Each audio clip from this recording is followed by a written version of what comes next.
one of the very few episodes, maybe one of the only episodes as well, where not one single scene in this entire episode took place at either Jerry's apartment or Monk's. As most of it took place at a car dealership. As Jerry was out to buy a car. And who is he trying to buy it from? None other than David Puddy, who's been promoted from mechanic to car salesman. So big promotion, which of course, how does he celebrate? Arby's.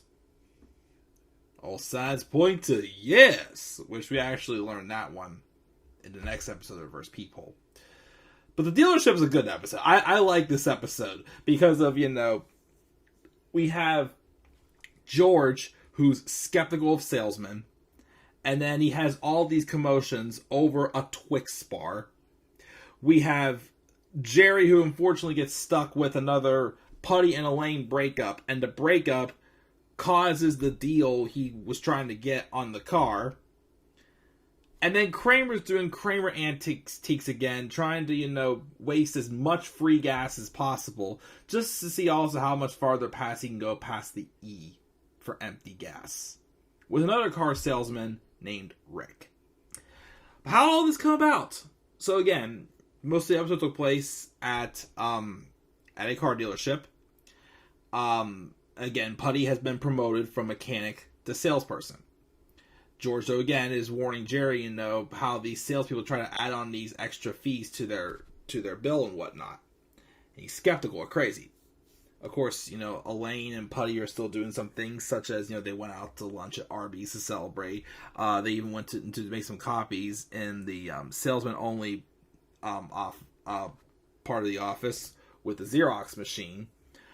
Kramer, meanwhile, though, was checking out the car that Jerry was looking at whenever a salesman named Rick comes up, and Kramer claims he is there to find a car to recommend to a friend who's a comedian. So he asks to go out on a test drive with him, which they end up going out almost all day. Basically running errands, doing other stuff that Kramer was just talking him into. And then basically it turned into a contest because they saw how low on gas they were getting. And even when they stopped at a gas station for Kramer to grab something to eat for them, Rick tried to sneak some gas into the car. And when Kramer catches him and talks him into, seeing, what they could accomplish, what they can say, what they can do, like basically pull off like a world record or whatnot. Try to see how much free gas they can get away with doing this test run. Of course, they go out for the rest of the day, and they don't even return until they run out of gas. Of course, at the end of the episode. But anyway, so George, though, while they're trying to get the deal together with Puddy, is hungry. He was very hungry and very cranky. And again, is telling Jerry how these salesmen just take advantage of you. They hate, the I'll see you later and whatnot. So he asked to borrow $1 off of Jerry, because apparently there were free donuts, but they had all gotten eaten. And Puddy said there was a vending machine in the one lobby. So George tried to put the $1 in. It wasn't working. He then had like a run-in with a mechanic who had, wouldn't give him any change or another dollar bill. That would actually go into the machine. George had to find like coins on the floor. In the end, he uses that to buy the Twix bar. But then when he goes to get it, it still gets stuck and doesn't come out. So of course, George goes to find like a manager to help him, comes back, both Twix bars are gone. In the other room, sure enough, who does he see? He sees that same mechanic eating candy, and he assumes that he took his Twix bar.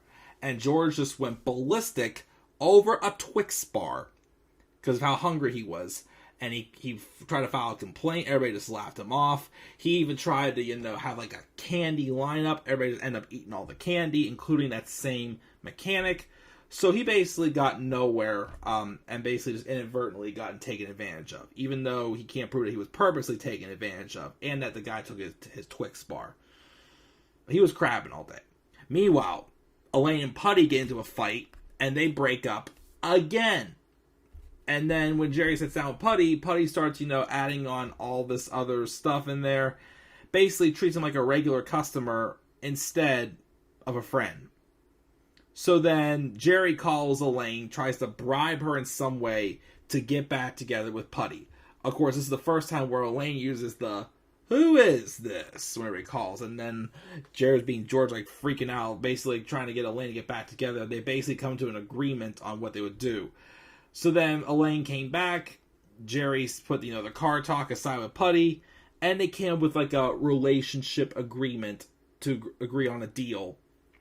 Which is kind of a throwback to the deal episode. And I guess it was something like, no Arby's in the morning. I forgot what the deal was. Basically, they made a deal for them to get back together.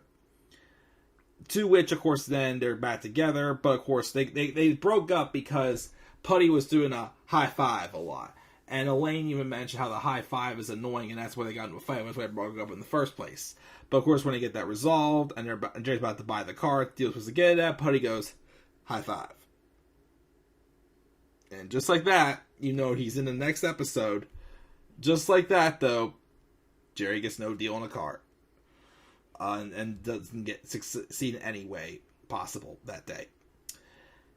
And then, of course, there's Kramer, who, again, was out all day running errands. He was still on the highway. He even, zipped past them and the rest of the gang in their taxi on the way home. And they hold hands like Thelma and Louise did in that one, show. It was a parody of the ending of Thelma and Louise, the 1991 film or whatnot. And of course they get further down the highway and then they run out of gas. And then instead, Kramer goes, "Well, I'll let you know if I'm interested." He gets out and he walks away. He just leaves the guy there high and dry. But that's basically a quick summary. Again, it was a good episode. Not a lot to say about it, but it was good. But of course, the whole high five thing costed Elaine her relationship with Putty. And of course, it costed Jerry for getting a deal on a car. The black one, not the yellow one that Putty was trying to give him whenever he was treating him like a regular customer. And of course, again, George spazzed out over a Twix bar. Gosh, well, I mean, hey, I can feel George there because, when you're hungry, you're hungry. But great episode. Like I said, it's one of the very few ones where neither Jerry's apartment or Monk's are shown.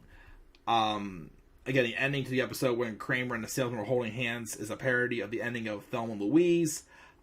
This is actually also the first episode to air after Jerry had announced the series was going to be ending, which the day he announced the series was going to be ending was December 26th, 1997. Again, this is also the first time when Elaine used the "Who is this?" joke. And that's pretty much it. But, yeah. Again, I liked this episode, but this wasn't much to say. Because it all took place kind of in one location. So, everything happened, right there, basically. Kind of like the Chinese restaurant in some ways, but not completely. There's still, scene cuts and whatnot. But that's the dealership, guys. Up next, we've got the reverse peephole. As we're down to the final 13 episodes left in this Seinfeld review series. So guys, once again, what were your thoughts on the dealership? What's your thoughts also on the high five? Do you think it's a stupid habit as well? What do you guys think? Leave your thoughts down in the comment section below. Also, if you ever tried going as far close to the E as you could possibly go on the gas gauge, on how much gas you can use. Also, leave your thoughts again on that down in the comment section below. Also, have you ever had a Twix bar that was you thought was stolen? Nah, never mind. Make sure, again, guys, leave your thoughts down in the comment section below. Be sure, as always, to slap a like on the video and subscribe for more content on my channel. And follow me on Twitter as well at DemandAirBoy93. And as always, guys, I'll catch you all later. Have a great rest of your night. And peace out, everybody.